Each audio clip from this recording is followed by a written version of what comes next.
Et salut, alors dans cette vidéo, on va voir comment montrer par le calcul qu'une suite de fonctions converge uniformément. Alors pour ça, je vous ai mis ici la méthode qui est issue de ma fiche que vous pouvez télécharger, le lien est dans la description, et on va appliquer cette méthode à travers cet exemple-là, donc la suite de fonctions fn de x égale 1 moins x facteur de x puissance n, pour tout x appartenant à 0, 1. Alors dans une vidéo précédente, on avait montré que cette suite de fonctions convergeait simplement vers la fonction nulle, vers la fonction f de x égale 0, donc quand n tend vers plus l'infini. Et donc maintenant, c'est parti pour montrer que cette suite de fonctions converge uniformément.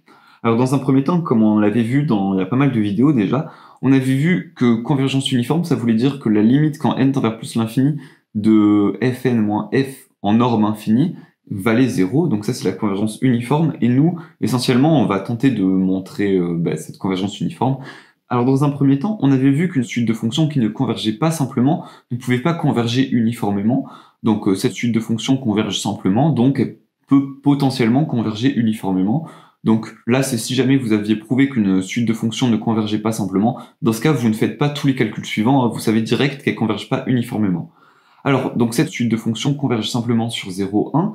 Maintenant, on va pouvoir écrire ça, donc il va falloir essentiellement recopier ça. Pourquoi? Parce qu'en fait, la convergence uniforme, comme on l'avait vu il y a pas mal de vidéos, je sais plus laquelle, on avait vu que c'était la limite quand n tend vers plus l'infini de la norme infinie de la suite de fonctions moins la fonction, ou, donc ça, c'était soit ça, ou c'était le truc avec le sup aussi. Donc nous, dans cette méthode, en fait, on va plutôt regarder le sup.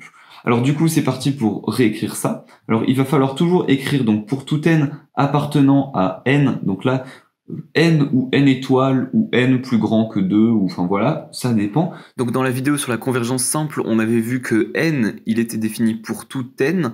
Pourquoi? Parce que le seul cas qui pouvait potentiellement poser problème, c'était dans le cadre où x était égal à 0, où on aurait eu 0 puissance 0, mais ça on avait vu que c'était possible et que ça valait 1, et sinon tous les autres cas ne sont pas problématiques, donc finalement n appartient bien à n. Donc des fois c'est n, des fois c'est n étoile, enfin voilà. Et donc on va poser une nouvelle suite, on va poser la suite qui s'appelle Gn, et donc cette suite, elle va valoir quoi? Et bien elle va valoir la norme infinie de fn moins f, autrement dit, donc alors attention, c'est norme infinie, donc je mets infini ici, et j'ai précisé l'intervalle, c'est pour ça que j'ai mis un petit i ici. L'intervalle c'est quoi? C'est l'intervalle 0, 1, puisque x appartient à 0, 1, et ça, je vais pouvoir aussi dire que c'est égal au sup, donc ça c'est le sup, de notre suite de fonctions fn de x moins f de x, comme ceci.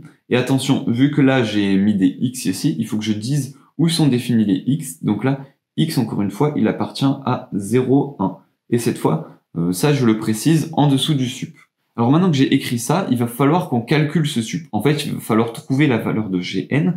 Et pour ça, comment on va faire? Eh ben, on va poser une nouvelle suite de fonctions qu'on appelle h de n, et qui est égal à fn de x moins f de x. Donc c'est parti. Encore une fois, pour tout n appartenant à n, on va poser hn de x qui est égal à... Alors attention, je vais l'écrire comme ça on sait qu'on peut mettre les valeurs absolues aussi à hn de x, et qui est égal à fn de x moins f de x, comme ceci. Voilà. Alors remarquez que là j'introduis les x, mais j'ai pas précisé que x appartient à 0,1. Alors on aurait pu le mettre, mais en fait, c'est pas forcément nécessaire, puisque comme on l'a déjà dit juste avant, il est déjà écrit dans l'énoncé, c'est pas forcément la peine de le remettre. Mais peut-être c'est mieux de le remettre pour faire bien rigoureux, pour voir de quoi vous parlez. Et donc, hn de x, il est égal à quoi? Donc, il est égal à fn de x, autrement dit 1 moins x fois x puissance n, donc 1 moins x facteur de x puissance n, moins f de x, et f de x c'est la fonction nulle, donc moins 0. Et donc ça, c'est égal à quoi? Et bien essentiellement, c'est égal à 1 moins x fois x puissance n. Alors, vous remarquez que cette suite de fonctions hn de x, elle n'était pas forcément nécessaire à introduire, puisque ici, en fait, hn de x va être égal à fn de x, c'est la même chose, enfin, avec ou sans les valeurs absolues, mais voilà. Mais en fait, le truc, c'est que des fois, ici, notre suite de fonctions fn de x peut tendre vers une fonction qui n'est pas la fonction nulle.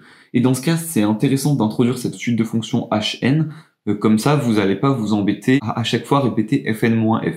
Alors, là, certes, je l'ai fait, c'est pas forcément nécessaire, mais on va dire que dans le cas général, ça peut être intéressant d'introduire cette suite de fonctions hn de x, donc c'est pour ça que je l'ai fait.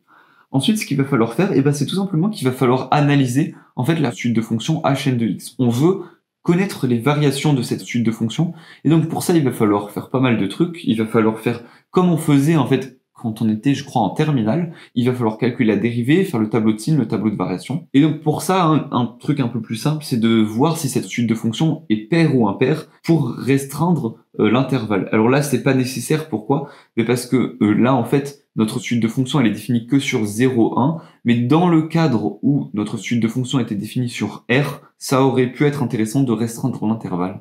Donc là, vu qu'elle est définie que sur 0,1, on va pas s'intéresser à cette étape A. On va par contre regarder l'étape B, qui est de calculer la dérivée de la suite de fonctions hn de x. Alors pour ça, je vais aller ici. Et donc la dérivée, donc hn' de x, c'est quoi? Eh bien c'est tout simplement, donc là, vous dérivez cette suite de fonctions-là. Donc peut-être je vais vous refaire la dérivée avec vous rapidement. Donc là, on a quelque chose sous la forme u fois v. Donc là, c'est simple, hein, c'est quelque chose de la forme donc u'v plus v'u. Autrement dit, u', donc là, on aurait moins 1 ici, donc moins 1 fois v, donc fois x puissance n, donc c'est comme moins x puissance n directement. Donc ça, c'est u'v plus v'u, donc plus v', donc ça, il faudrait que je dérive x puissance n, donc ce qui nous donnerait n x puissance n moins 1, donc n fois x puissance n moins 1, comme ceci. Et là, donc fois 1 moins x, comme ceci. Donc ça, c'est la dérivée. Et en simplifiant, alors là, on voit qu'on a x puissance n. Là aussi, on peut essayer de trouver x puissance n. Donc là, pour ça, je peux faire donc moins x puissance n, plus, là, je vais essayer de trouver le x puissance n. Donc c'est un x puissance n, x puissance moins 1. Pour rappel, l'exposant, on peut le séparer en deux. Donc x puissance n moins 1, c'est x puissance n fois x puissance moins 1. Et ensuite, j'ai n 1 moins x, comme ceci, que je recopie simplement. Et du coup, maintenant, si vous factorisez par x puissance n, vous allez trouver que la suite de fonctions vaut x puissance n facteur 2. Donc là, j'ai le moins 1 ici. Et ensuite, tout ça, si je le simplifie, eh ben, j'ai donc plus n facteur de 1 moins x sur x, comme ceci, hein, parce que x puissance moins 1, c'est comme 1 sur x. Et donc, si je simplifie le résultat, je vais trouver x puissance n facteur de n sur x moins n moins 1, comme ceci. Donc ça, je vous laisserai le faire de votre côté, hein. Normalement, il n'y a pas de souci avec ça. Et donc là, pour faire le tableau de signes, on va se poser la question, quand est-ce que hn' de x est positif? Donc hn' de x, quand est-ce qu'il est positif? Eh ben, c'est en fait quand tout ça est positif. Alors ça, x puissance n, on sait que c'est tout le temps positif. Pourquoi? Ben parce que x est tout le temps positif ou nul, hein, plutôt. Alors je peux mettre positif ou nul comme ceci, comme ça enlève toute ambiguïté. Donc ça, on sait que c'est tout le temps positif ou nul parce que x et n sont tout le temps positifs ou nuls. Et donc la question finalement de h' de x positif revient à se demander quand est-ce que n sur x moins n moins 1 est positif. Donc pour ça, tout ça c'est positif. Finalement, si n sur x moins n moins 1 est positif. Voilà. Et donc là, vous pouvez résoudre l'inéquation de votre côté, mais finalement, vous allez trouver que tout ça, c'est positif quand x est plus petit ou égal à n sur n plus 1, comme ceci. Alors, je vous laisserai bien sûr faire ça de votre côté. Et donc là, on va pouvoir faire le tableau de signes. Alors, pour faire le tableau de signes, comment on fait? Alors là, normalement, vous devrez vous souvenir quand même, je pense, mais on va quand même le faire ensemble. Donc là, j'ai x qui est compris entre 0 et 1, comme ceci. Alors, d'abord, on va regarder le signe de la dérivée. Donc, hn' de x, c'est quoi son signe? Eh bien, regardez, on sait que h' de x, il est positif si x est plus petit que ça. Alors, ça, je vais l'écrire ici. Donc, n sur n plus 1, comme ceci. Et donc, h' de x, il est positif si x, il est en dessous de ça. Donc là, je vais me mettre en dessous de ça. Donc, autrement dit, je vais me mettre dans cette partie-là. Et on sait que h' de x, c'est positif. Donc là, c'est plus. Et s'il n'est pas positif, il est négatif. Donc là, j'ai fait mon tableau de signes. Maintenant, mon tableau de variation, c'est quoi? Et bien là, tout simplement, hn. Donc quand x est positif, et ben hop, hn va être croissant, et sinon hn va être décroissant comme ceci. Donc là, on a fini notre tableau de signes. Maintenant, ce qu'il va falloir faire, c'est juste qu'il va falloir compléter ce tableau de signes en calculant les limites en 0, en 1 et en n sur n plus 1. Alors là, en fait, pas vraiment besoin de calculer les limites, puisque finalement, là c'est défini, là c'est défini. Donc on va d'abord calculer hn de 0. Hn de 0, c'est quoi? Eh ben, je remplace tout par des 0, autrement dit, ça fait 1 moins 0 fois 0 puissance n, autrement dit, ça me fait 0. Ensuite, hn de 1, c'est égal à quoi? Eh ben là, regardez, j'ai 1 moins 1, ça fait 0, et 0 fois n'importe quoi, ça fera toujours 0. Et ensuite, je vais calculer hn ici, pour connaître le sommet, donc hn de n sur n plus 1, et ça me donne quoi? Alors là, le calcul est un peu plus long, mais bon, je vais le faire rapidement avec vous. Donc ça me ferait 1 moins n sur n plus 1, hop, donc 1 moins n sur n plus 1 fois n sur n plus 1 à la puissance n, donc n sur n plus 1 à la puissance n. Alors je vous propose, pour gagner un peu de place, que je détaille le calcul en dessous, et comme ça, je noterai juste le résultat dans la feuille. Donc ce calcul-là, ça c'est égal à quoi? Alors ça c'est égal à... Donc je peux déjà simplifier ce que j'ai ici. Là c'est comme si j'avais n plus 1 sur n plus 1 moins n sur n plus 1. Autrement dit, c'est comme si j'avais n plus 1 moins n sur n plus 1. Et n moins n, il me reste juste 1. Donc c'est comme si j'avais 1 sur n plus 1, comme ceci. Et ensuite ça, je peux transformer en exponentielle et en ln. Donc ça me fait exponentielle de n fois ln de n sur n plus 1, mais ça peut-être c'est plus simple si j'ai n plus 1 sur n, pour ça il faut que je mette un moins devant, et je fais n plus 1 sur n, comme ceci. Et donc on peut regarder si on n'a pas des équivalences, donc équivaut en plus l'infini. Donc là on peut pas faire d'équivalence, par contre là on peut clairement en faire une. Donc alors ça c'est donc, je vais recopier ce qu'on a déjà ici, donc 1 sur n plus 1, et là, donc, e puissance moins n. Et donc, là, en fait, pour faire une équivalence, il faudrait que j'ai quelque chose sous la forme 1 plus quelque chose. Et ça, finalement, c'est comme si j'écrivais directement, donc, n sur n, ça fait 1 plus, et là, 1 sur n, comme ceci.